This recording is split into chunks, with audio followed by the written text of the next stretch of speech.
Regina and her special guest create a variety of foods straight from Italy with steamy bowls of Riboletta, rich and luscious porcini mushroom custard, and Garganelli in a lemon and hazelnut cream sauce. Regina also makes a homemade Italian soda with fresh strawberries. Today's show is dedicated to Italian comfort food. We have a very special guest coming in a little later on, and he's going to be sharing a rich and creamy custard with porcini mushrooms with us and a wonderful pasta dish. But we're going to start the menu off with a very healthful and hearty Italian Tuscan bean soup called Riboletta.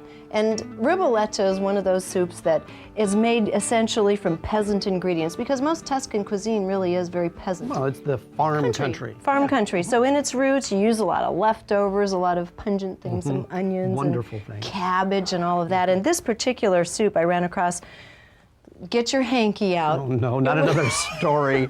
Oh, okay, tell us. I could spare you. I don't know, anyway. No, tell us. It was just one of those things where I was traveling alone in Italy. It was Easter week. Everybody was there with their families. It was raining cats and dogs. And I was tired. I was looking for a restaurant, wet, and I stumbled across this fabulous, it was a Tuscan restaurant in Florence that served really, truly native Tuscan cuisine. Good hearty cuisine. Good hearty stuff on a rainy night, all by yourself. Yes, and I saw on the menu Riboletta, a nice steamy bowl of bean soup using leftover bread, essentially is what it is. It's just another way to use leftover bread. And I was so struck by the comfort of it all that I had to come home and make my own version. I threw a little extra in there too. Of course. You'll see, there's a little twist at the Regina. end of it. At the base of the recipe, of course, is beans, and you can use any kind of medium bean, medium-sized creamy bean. White beans are fine. Great northern white beans. You can even use a pinto. In this case, we're using one that has a nickname of Tongues of Fire. Okay. And then, of course, onions and celery. And we're going to start with these things. In fact, I've already done that for you because we didn't want to watch the pot boil For an hour and a half. It's only a half-hour show. Exactly. And then you can use any kind of vegetable stock you wish. In this case today, we're making it very easy on ourselves by using a bouillon cube. So all you do is toss these into about 2 quarts of boiling water. But we've already done that. So So now I'm you gonna see set what 'em we aside. started with. Set that aside. And then you can put a little pinch of salt in there. If it needs it. If it needs it. So the beans, onions, and celery have cooked for about an hour, hour and a half to soften up the beans, and now we're putting in The nice hearty food. nice hearty cabbage, yes. Peasant. And this takes about 15 minutes to soften up to the texture we would like for this soup. And then let's add a little bit of cumin while we're at it, and a little bit of freshly ground black pepper. So the cabbage does it still have a crunch, or has it? Well, when you get it over there, it's cooked down. It is? Okay. Yeah, it's been cooked for a while. And here it has just a little bit of texture left to it. We're talking about 10 minutes, 12 minutes, something like that on the cabbage. And then finally, I like to add a little twist to it just because I think it gives a little interest. The cumin is a nice touch. And then if you add just, whoops, a little nip. A little nip there. A little nip of brandy. brandy. Oh. I like the flavor that brandy imparts with la bean Regina and here. rustic style dishes. It just gives it a little extra kick. So we only added 2 or 3 tablespoons to the whole thing. And then would you like to put some of the bread cubes in there? Sure. You can use plain stale bread. If you got really stale bread, you don't need to do anything more to it. Yeah, our bread was How much only do we put in? a little bit more. That's fine. Okay. And what you'll find here is, traditionally, this is a really thick soup. Okay. You know, when you eat it, it's almost like a porridge in Italy. So I've not cooked it quite as long because I don't like it. I don't like it that thick. I don't like it to have that You really need to cut starchy it. bean type. Yeah, exactly. So instead, we've left a little bit of liquid in here, and then this is going to absorb almost all the moisture. That little bit of bread. You'll see what I mean in just a moment here. It looks good just by itself. It is good. As a It's regular a soup. really good. It's a really good recipe for a cold and rainy night. One's wandering When you're the streets alone in Italy, oh no. Okay, so over the course of the next minute or two, this is going to become thicker as the bread begins to absorb all the You moisture. don't mix it up, you just let it sit there. Just let it sit, and it will do its own thing. And then Bit of finally, Parmesan. and we're putting the real deal in honor of an Italian dish. Parmigiano Reggiano, okay? And voila, That's all there is to it. It's a very simple dish, and you'll see it has a wonderful hearty flavor.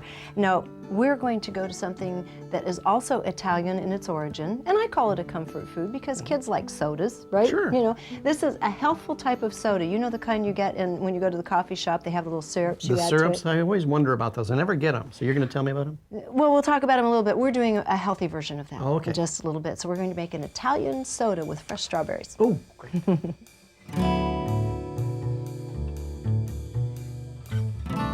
Slurp. I don't want to interrupt you. That's Well, good I'm stuff. hanging on to You it. can go ahead, eat to your heart's content. I'm going to talk about these libations here. That is good stuff. Isn't Okay, it? I'll move on to that. Okay, if you like. We're going to do an Italian soda, but Oh, we're good. not going to do it the normal way. And as I mentioned earlier, these are some of the syrups. These really lovely syrups. This is a cherry Mm-hmm. I see them flavor. in the back of, restaurants and espresso places and things Absolutely, vanilla. They're used not only for Italian sodas, but they're used also at the base of some really extra fancy espresso drinks. Mm-hmm. And we're going to do a little different version of this, okay? We're course. starting, of course. We're starting out with fresh fruit, and we have lovely really fresh nice strawberries strawberries. available. And then you don't normally see us do this, but we're actually using sugar in the show. That's sugar? And we're using this one. like that. Oh, that must be This the is an unrefined- organic, oh. unrefined cane syrup, basically. And then, as opposed to sugar, they're Plain old going to white have a sugar. similar flavor, you know, when you're done with it. This is basic granulated sugar you can find in the grocery store, so you can go either way. But I would recommend this over the use of either a honey or a maple syrup. Okay. You don't need that. You don't need the extra flavor. Are we using all the strawberries? Mm-hmm. Okay. Yeah, they sure are pretty looking. They sure are. Okay, and then we don't want to over-process this because then you end up with a puree and it will take all day. So just pulse it a couple of times? Just pulse it a little bit, kind of like if you were mashing up the strawberries, and then we'll work on the other end a little bit to press the rest of the juice out. Like I said, if you have a juicer, it's going to be even easier. How about that, do you think? That looks pretty good. We don't want to go too far because I can still see a little loose liquid in there.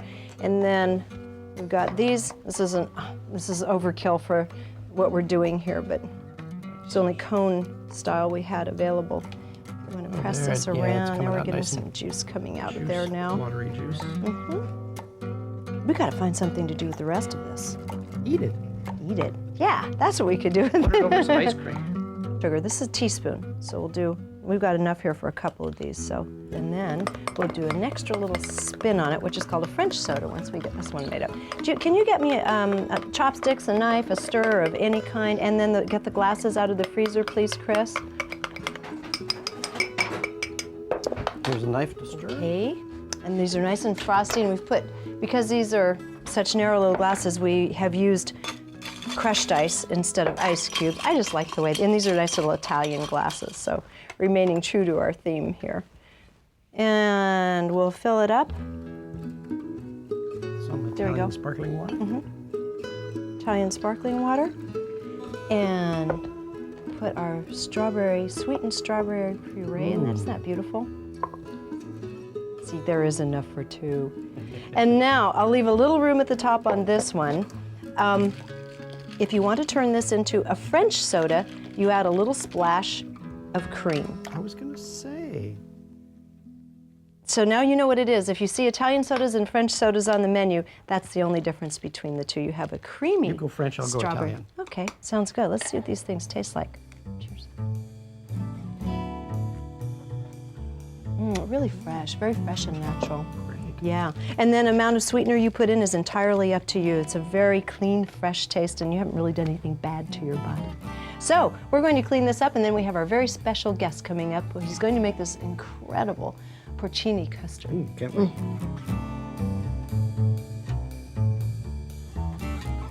So we started our meal out with a nice down-home country Italian bowl of Riboletta soup, and now we're going uptown comfort food because we're doing a porcini custard. And we're here with Rick Mahan of Waterboy in Sacramento, fabulous restaurant, I might say. And I know you opened it, and it's dishes like this that have built your reputation.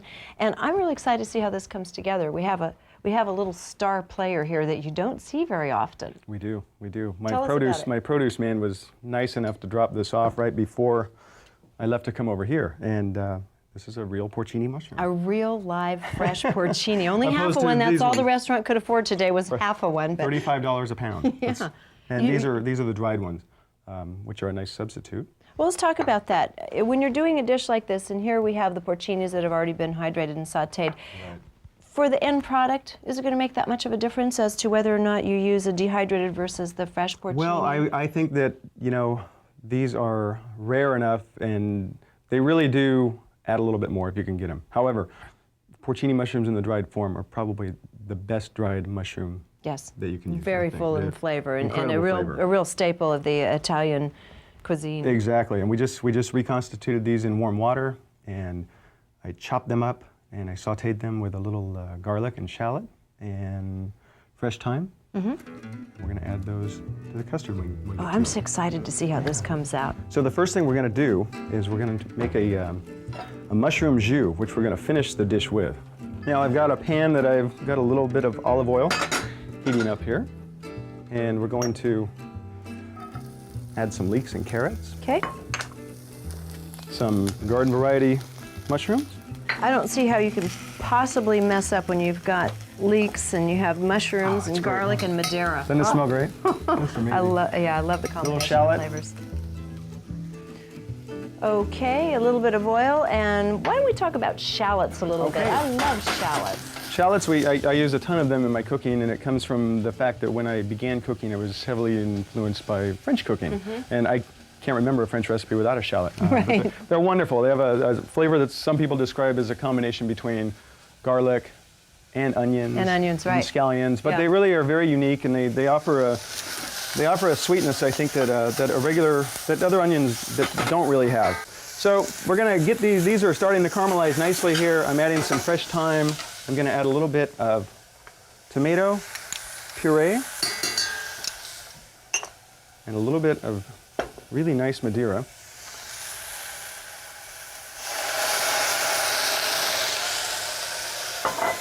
We'll let that simmer down. Can you want to talk about whether or not the Madeira needs to be aged? Is there a difference in the mellow quality or flavor? Or? Yeah, I mean, there's 4 or 5 different types of Madeira. This is just a Reserva Madeira, which is great quality wine, not too expensive. So I sneak it into the kitchen occasionally when nobody's looking. But the better the Madeira, the better More the mellow. dish is going to be. Rich and mellow the flavor. This is a great cooking wine. So to this, I'm just going to add a couple of cups of water now. We're going to let this simmer happily for 15 or 20 minutes while we're making the rest of our dishes here. Then we start on the custard itself. Now we're going to make the custard, yeah. And now the custard comes together. Easily. Magic. This is a very, very simple but elegant dish. Wonderful. It's very simple. It's very easy to remember. For every cup of cream, you add 1 egg yolk and 1 whole egg. So we're going to do this with 2. Doing the math, I think it's two yolks and 2 whole eggs. Are you? Yeah, yeah, you got it. Perfect. Is this served as an appetizer or as a side dish? We're going to have entree, it. or? We're going to eventually turn it into an appetizer, almost identical to what we're doing tonight. But it's actually on there as part of a composed vegetarian entree that we're serving right now. Oh, so good. Yeah. So. Some restaurants are getting pretty creative about accommodating people who don't eat meat. Well, and I love it when they get a combination plate going in particular. It's been an education for me as well. Well, you know what I do? When I go into a restaurant, if they don't have some really wonderful options on the menu for vegetarians, I go through the whole menu and then choose all of my favorite side dishes. And then I ask the waiter if he would please discuss putting a plate together. So I'm glad to see that you're saving us the effort. Right. Oh, yeah. Now, do you accommodate people when they do that? We absolutely do. I mean, my daughter is now a vegetarian, and so it has so you been become motivation to sensitive. become. Yeah, definitely. Right. So what I'm doing here is I'm just going to butter these little baking dishes ever so lightly, and we've got everything mixed. So then we'll just ladle these into each dish, and we'll fill them about 3/4 of the way. And then in the oven earlier, I put in a water bath, so that's been heating up. And I'm going to put these in that water bath. You want to do that so that you do not get a crust on the outside of the custard. Exactly. You have to cook them gently. So the oven, I have it set at 325. Okay. And in the water bath, and the water bath is hot, but not, obviously not boiling. So how long will these cook at that temperature then? At the restaurant, they cook about 25 minutes. So So they'll cook, 25, maybe a little, 25, 35. Give it Yeah, we'll something check them like after 25. that. Okay. All ovens are not the same, so put these in here. And then one thing that we need to do to just finish these up is give them a little scrape of nutmeg. Oh, nothing like fresh nutmeg. Yeah, so You know, it's worth it to buy a little nutmeg grater and just do it this way. It's a lot less expensive and it's so much more fragrant. it is, it's great. And if you it's don't have a nutmeg grater, we just use, this is a Parmesan grater. Yeah, So exactly. we'll put this in, and then we can move on to our main course. We're making a fabulous pasta dish now, a Garganelli, and I want you to talk about that in a little bit. But first, tell us what the flavor ingredients are going to be in this recipe. Okay, this is a very, very simple pasta using great ingredients, and the pasta being the first of the great ones. Fresh asparagus, cream, toasted hazelnuts, a little basil, and a little lemon zest. And of course, garlic and shallots. And of course, a little garlic and shallots. Yeah, I just can't seem to get away from them. Okay, now let's talk about this Garganelli. We have Garganelli. Now, it looks like penne pasta. So what's the difference between Garganelli and Basically, penne pasta? well, it's like a hand-rolled penne, but this is an old artisan pasta company in Italy that is still making pasta today the way they did a few hundred years ago. It's ribbed. It is ribbed, and it's an egg. It's a dried egg pasta, and mostly with your pennes and orecchiettes and things like that, they're usually not egg pasta. Right, so this has a wonderful, delicate Ooh. texture, and it's perfect with a light cream sauce. So, Oh, okay, yeah. good. Okay, I just wanted to know the difference because I thought it was penne when I first took a glance at it. Okay, so how are we starting this? Okay, well, Little I'm going bit to of cut fresh the basil leaves into a little chiffonade, Okay, and then if you want, we're going to need a little lemon zest, so you can go ahead and that I will do. zest that lemon for me. That would be great. And with basil, you want to be really gentle with it. You want to make sure you have a sharp knife. If you have a dull knife and you're in a hurry, you can really bruise it. And by the time even a minute later, it's Starting it's to turn bruised black. and ugly, and it starts to lose its flavor. So, and with most fresh herbs, this we'll toss in the pasta right at the end. So Okay. we'll toss the lemon in there and So the here, basil and we have a the red fair flavor. amount of, is that about enough? That's perfect. Okay, good. Yeah. Looks like about a couple teaspoons, a tablespoon. Yeah. Great. Okay, the Oh, sauce great. is going to come Yeah, together. pasta. I could get it for you. Oh, you know. I'm sorry. It's not like I'm doing much of anything here. Okay, so we have some cooked pasta. Great. Okay. We just Garganelli. Yeah, and we're going to finish Okay. cooking it in the sauce. So I've been heating up my pan, hopefully not too hot, and just a little butter, or you could use oil, whatever your preference is there. And again, a little shallot, Little garlic. a little garlic, and He told us something off camera that we're all very excited about here, and that is he's very, very finely sliced that porcini mushroom, and when the show's over today, he's going to saute some, and each one of us gets a little golden sliver of fresh porcini. for putting up with me. You're all very good Oh, to you've me. been fabulous. Okay, so this is just starting, and when you're cooking with whole butter, you just want to heat it to when it starts to foam. Right. And Don't want to you brown don't- it and unless you're smoke it. serving brown butter, you just want to. Right. Right now is perfect. So, I've stirred. I put the shallots and garlic. I'm just releasing their flavor a little bit. Now I'm going to add a little cream, and I have not pre-cooked the asparagus. I'm going to cook that in the sauce, so it will okay. release the flavor that it has. This is interesting. I haven't seen the asparagus cooked in cream before, so. Yeah, so it's good because I think if you pre-cook it, you're going to lose some of that flavor. So we're gonna end up with a little more flavor in the dish, which is what it's all about. So we'll put these in here. We'll season it with a little salt and pepper. And no, you're doing a serving for one. Yes, Looks this will be like one, and then the plating, recipe will one be serving. for 4. Okay. So, and we'll put a little white pepper in here. Okay. And now you can see this is already starting to reduce. This is good heavy manufacturing cream. So I'm going to add just a little bit more cream here, and I'm going to toss the noodles in. And there's enough moisture So? left in that cream to hydrate the noodles the Right, rest and of if the way? not, I'll just use a little bit. I've got a little water over here Okay. because I don't really want to add any more cream to it. Go ahead at this point. And then to finish this dish, we'll add the basil, a little lemon zest. Now, did you already put some pepper in there? Did I Put miss a little that white part? pepper in, and then we'll finish it with Okay. a fresh turn of black pepper. Okay. This is great. I love it. It's my this. little Turkish mill. I love that thing. So we're just about done here. If you want to grab that plate for me, Okay. and then I'll put just a few gratings of Parmesan cheese in there, Yummy. and then we're going to sprinkle one of my Toasted other hazelnuts. favorite ingredients. Right over the top. And while you finish putting the nuts on this lovely pasta dish, we're going to go to David Berkeley and find out what he serves with these nice, creamy Italian dishes. Oh, he'll come up with something good. Yeah. Always does. Great.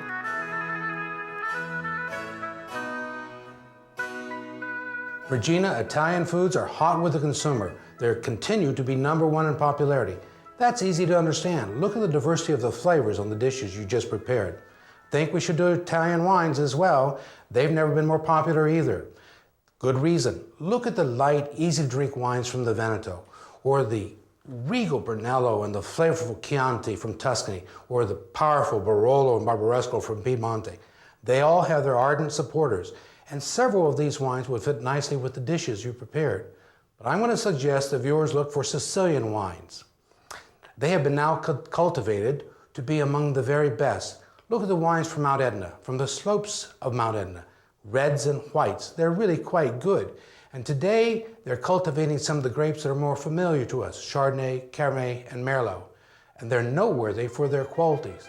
They're also very good values, that is, inexpensive and good. So check them out.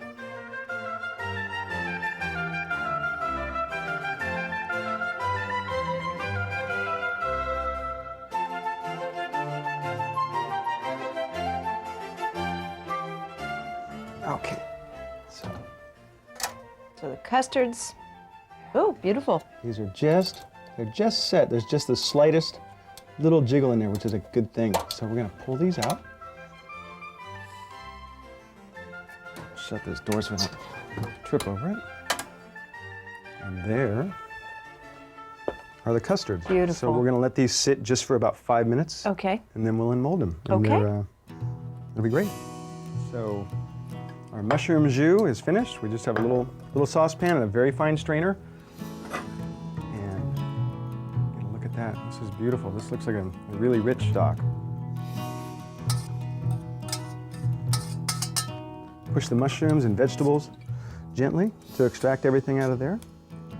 And at this point, I would put this on the stove just for another minute or so to reduce, just to make it Okay, and just then a we'll see little how bit this richer comes there. into the plating process. Right, which we're ready to go.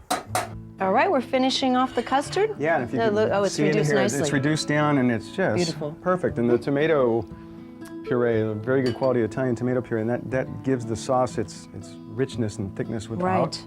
any thickeners. So leave that there for a second. And now, this is my super system for unmolding these custards, because you don't really want to serve them in this dish. It would be okay, but it's better. You know, it's fine when you're doing custard and your kids, little kids. but Right, At a right. nice restaurant like yours, I can understand. Or your if you were concern. cooking dinner for somebody, you know, you want to do this. So Exactly. quite nicely. So we're going to invert it. Right to there. There we go. We left a little bit here, but we have a little spoon there. Okay. It's all jiggly. As Good custard sign. should be. Yes. And then, just like rolling an omelet out of a pan, you just gotta flip that over Et there. voila. It's really easy. The first one you might break, but And what are we doing with the lovely And then- sauce? Oh, right on the plate. We'll finish it up with a little sprig of watercress.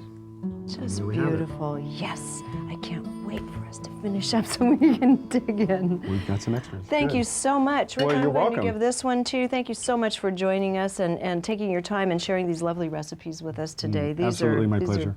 can't Good. wait. Until next time, Sante. To find out more about Regina's Vegetarian Table, visit our PBS website at pbs.org.